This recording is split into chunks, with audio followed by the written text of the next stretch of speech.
Let's talk about our latest tropical depression as we head into the morning of the 12th of June, 2021. It's located here just along the southern tip of Hainan. According to JMA, now a tropical depression. If this does get upgraded to a tropical storm, which is possible as we go ahead through the rest of our weekend, it will be called Koguma, which also means little bear in Japanese. But let's talk about this storm. We've been actually mentioning it for a week now. The development of a monsoonal low. And you can see what I'm talking about. That convection wrapping all the way around this within the southwest monsoon, and that low-level center trying to spin up as it escapes some of that vertical wind shear with the monsoon. Right now, as it moves over Hainan, definitely a problem maker there. But the Gulf of Tonkin is where I think this is going to be upgraded to a named storm system if it does become a named storm with winds of 35 knots. Right now, though, still a tropical depression. Regardless, the big issue is the rainfall. We have that monsoonal flow, not only from the southwest, but from the east across the Philippines, which I'll talk about in just a second here. But the big thing is that monsoonal flow bringing in all of that moisture. And look at this in northern Vietnam as this moves onshore south of Hanoi, well north of Da Nang, but in the mountains here, 200 millimeters possible. I'm not even going to try to pronounce that spot, but 261 millimeters being picked up by the ECMWF model. I mean, this is enough to cause some serious flooding. So if you got any friends out here, maybe you're out here, and thanks for watching the video. I know it's not in the local language, but I truly appreciate you stopping by. Be ready for that threat of some flooding as we go ahead through Saturday, heading into Sunday, and this is where that could be here by Saturday evening. Gulf of Tonkin, sea surface temperatures are well above 30 degrees. That means we have a lot of fuel for this to spin up, and I've seen in the past, I've been covering storms for 15 years now out here.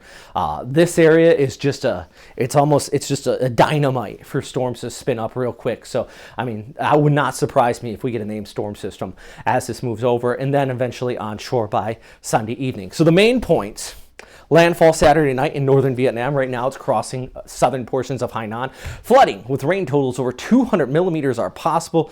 And also we're continuing to watch the rainy season in front. This is another thing I want to mention. We might have a subtropical low next week kind of spin up on the back side of this. If you're in Okinawa, I'm going to pay attention to that for you. Because, yeah, the monsoon often spins up this time of year. This is by the way, all the named storm systems in the month of June on record. But we often see kind of storms maybe spin up from the southwest to the northeast along that rainy season front. Something we're going to keep an eye on. I'll have more on that in a later update when guidance comes a little more clear.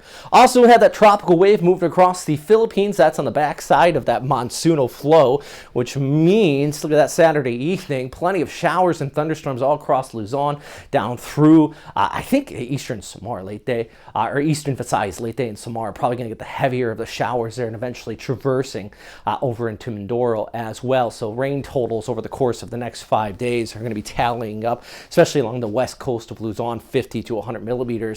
It's definitely an increase of rain, which the reverse and the flip side of that, since the start of the rainy season, temperatures across the country have been dramatically lower, about 10 degrees lower on average, thanks to that increase in cloud cover, and thus temperatures are dropping down as well. All right, here, hey, by the way, thanks for watching all the way through this video. I can't thank you guys enough. Hope that you find this useful. Those typhoons on Patreon and the super typhoons, you guys are all legends. I mean, you're my heroes for helping me out and making it able to do these videos, making me able to do them. What I mean by that, everything here costs a little bit of money to put these out. Ads on YouTube are not enough, at least based on the viewership I get now. So if you want to help me out there, I can't thank you enough. I'm going to do weekly vlog updates. I got another one coming out tomorrow. Just behind the scenes stuff here. The thing is, I got these graphics in the works. I got to reach out to them today. The legal department still is holding up on giving me these graphics, but I got a good deal with Weatherscape or Metro Weather. It's going to be fantastic once we get those in. For now, though, that's aside. The storm is definitely the big issue. So if you got any friends or family who are going to be impacted by it, please share the video out. You can also hit that subscribe button as well. I've also been posting updates at westernpacificweather.com and even more updates on these social media platforms, specifically Facebook. That's where I post most of it, but I do sometimes wander over to TikTok and Instagram and all that other places where you guys kind of get your information and socialize and all that good stuff. All right, stay safe out there. And as always, thanks for watching.